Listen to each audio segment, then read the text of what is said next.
So the real estate market has been distinctly slower. It's quite clear. Like when you're like out there really searching, you've been doing it for a while, you can see how houses are hanging out on the market quite a bit longer than they used to. Just from last year to this year, the average days on market for Orange County has pretty much doubled.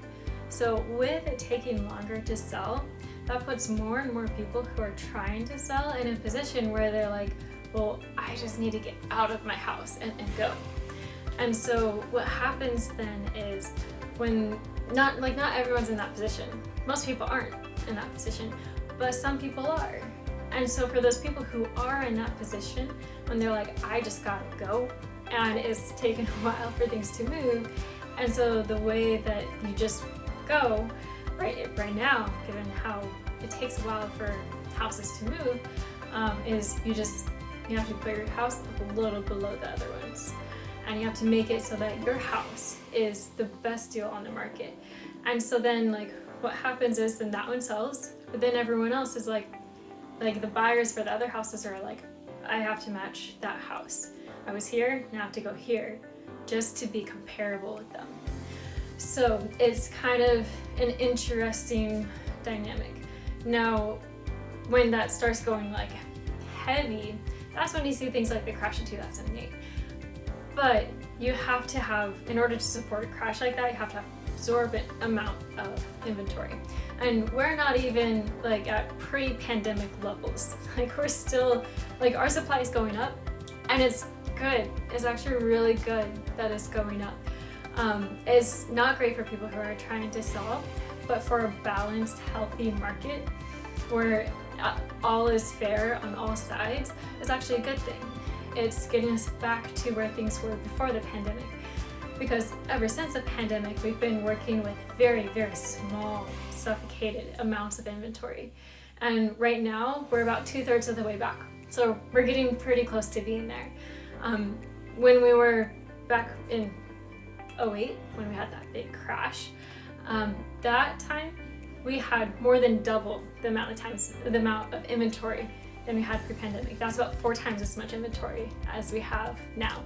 So in order to like have something where we have that major crash, we're really going to need to have way more inventory, which means we're gonna have to spend a long time in the market that we're in right now, like a really, really long time for inventory to just build to that level.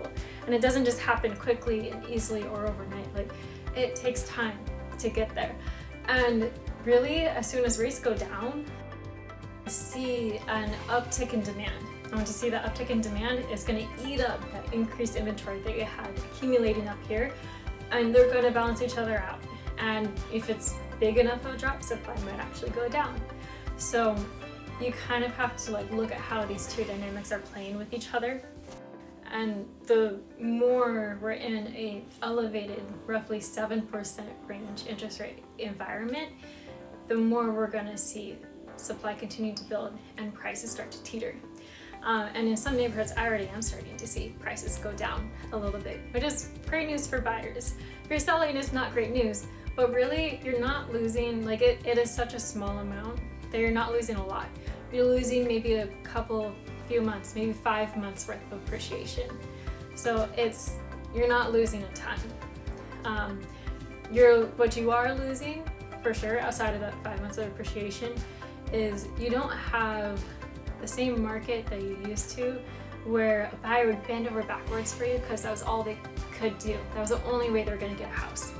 Now you have to work with them a little bit more.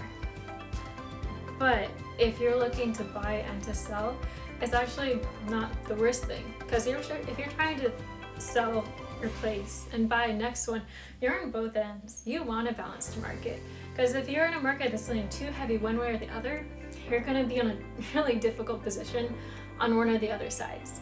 If you're in a heavy seller's market, you're going to have an easy time selling your place, but buying your next place, you're going to be in many, many bidding wars, and you're constantly going to get bid out, and it's going to be really frustrating. If you're in a heavy buyer's market, you're going to have a really hard time selling your house. It's not going to be easy, but you'll find a house you want and just like you'll get it super easily. So it's easiest for pretty much everybody when you're a very balanced market. So we are getting back, like right now we are in a buyer's market. We're not in as dramatic of one as the headlines are saying. Now they're talking about nationwide. That was a big part of it. Orange County's not nationwide. Nationwide things are a lot different. They're hit by things a lot harder. Not as hard as many of them are making it out to be. Like some are making it out like nationwide. We have the same level of inventory as we did in like 08, and we are nationwide, not even close. But here in Orange County, over there, like the rest of the nation, they are being hit by the buyer's market harder than we are here in Orange County. Arguably, just not as hard as some of them are making out to be. But here in Orange County, we are still being hit by it. You can feel it. You can see it in the numbers. And when you're going out and you're trying to buy a place, you can absolutely feel it. So if you're looking to move in the next 6 months, I put my information in the comments below. Just reach out and I would love to talk to you. And even if you just want to talk through your options, see if it's something that would be a good idea for you, reach out anytime. We'll go there.